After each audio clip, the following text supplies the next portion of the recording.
Hey everyone, welcome to Screen Crush. I'm Ryan Airy. Marvel gave us a huge info bomb on Saturday announcing Phase 4 movies and TV shows. And while we're familiar with most of these characters like Thor and Doctor Strange, the Eternals are a pretty obscure new addition to the Marvel Cinematic Universe. So we wanted to give you an explainer of who they are, who the cast is playing, and how this franchise is connected to the Guardians of the Galaxy. Bunch of jackasses standing in a circle. But first, potential spoilers for a movie that really hasn't even been made yet. First, let's start off with who the Eternals are. They were created by comics legend Jack Kirby, who co-created almost every major Marvel character. He returned to Marvel in 1978 after falling out with the company a decade earlier.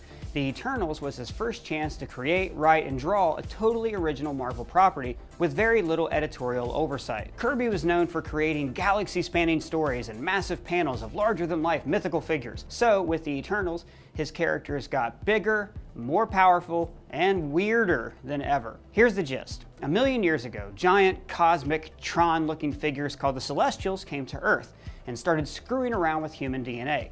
They created basically three kinds of beings. Regular humans like me and probably you, unless you left your laptop on and your dog is watching this, in which case, who's a good boy? You're a good boy.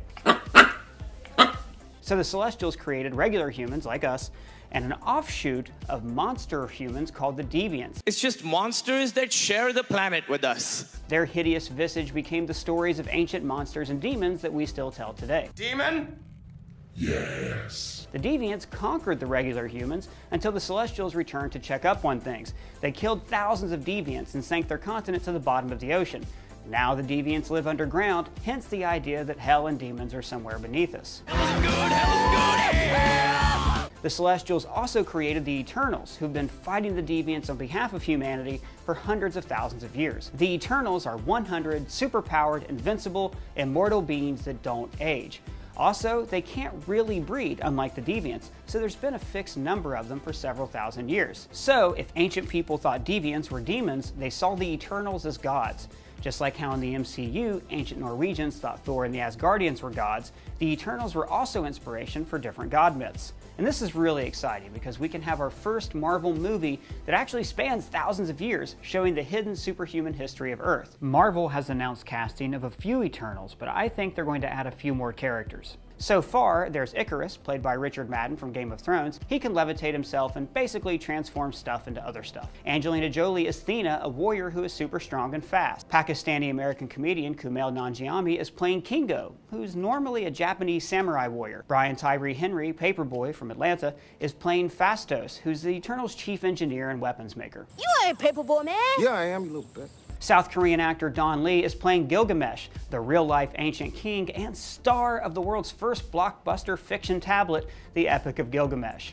Gilgamesh is an outcast among the Eternals for meddling too much with mortals. He could be the villain of this movie. Newcomer Leah McHugh plays Sprite, who was Shakespeare's inspiration for Puck in Midsummer Night's Dream, but notably absent is the major Eternal character Searcy, no relation to Lannister. In the Odyssey, she turned Odysseus' crew into pigs, and thousands of years later would do the same to Scrooge McDuck. Hocus pocus!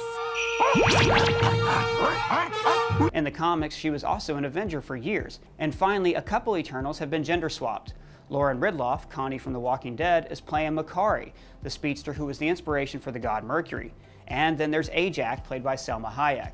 Together, they are perfecto. The Aztecs believe she was the god Quetzalcoatl. Ajax actually talks to the Celestials, which is a big deal because the Eternals worship these things as gods. So, if the Eternals are thousands of years old, where have they been? Why didn't they help out with Thanos or the Chitauri invasion? Well, there's this Eternals comic from 2006 written by Neil Gaiman, who also created Good Omens and American Gods. In that series, Sprite has cast a spell to turn the Eternals human and make them forget who they are. In the comic, Icarus remembers who he is and slowly helps others remember their past. This would be a clever way to introduce general audiences to this really weird concept. There's also pressure for them to remember. In the comics, the Celestials return to Earth and judge if it's worthy or not to continue, and only the Eternals can sway their judgment. So, my prediction for the Eternals movie is the Celestials are returning to Earth. No one, not Doctor Strange, the Avengers, no one can stop them. But the Eternals can band together and create something called a unimind, where they join consciousness and all talk to the Celestials together. So I think the conflict will be to make the Eternals remember who they are and stop infighting so they can save the Earth from their gods. Now for the Guardians connection. We know the Celestials aren't invincible because we've already seen them in the MCU. In the first Guardians, the Collector shows an old video of a Celestial destroying a planet with the Power Stone, but that was thousands and thousands of years ago. In the present day, Celestials aren't doing so well. Nowhere, where the Collector lives, is inside the head of a decapitated Celestial. Its brain matter is so valuable that there's a whole mining operation inside of its skull. Bone, brain tissue, spinal fluid, all rare resources, highly valued in black markets across the galaxy.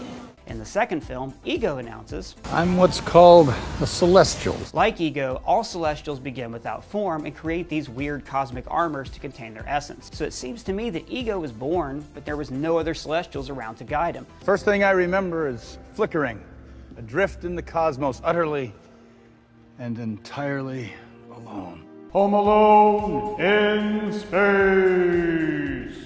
And side note, Ego tried to spread his celestial genes to thousands of other species, but it only worked on Earth. I'm betting this is because his people implanted the celestial seed in the human race a million years ago. Anyways, Ego was alone for millions of years. This, to me, implies that something awful happened to the Celestials and nearly wiped them out. This could have been any number of huge Marvel cosmic threats that could challenge Earth's mightiest heroes. Let me know who you think it could be in the comments below. Tell me, who do you think could have desolated the Celestials? Alright guys, that's everything you need to know about the Eternals. We're going to break down a lot of other Marvel reveals throughout the week, so let me know in the comments what you want to see us explain next. And if it's your first time here, please subscribe. For Screen Crush, I'm Ryan Airy.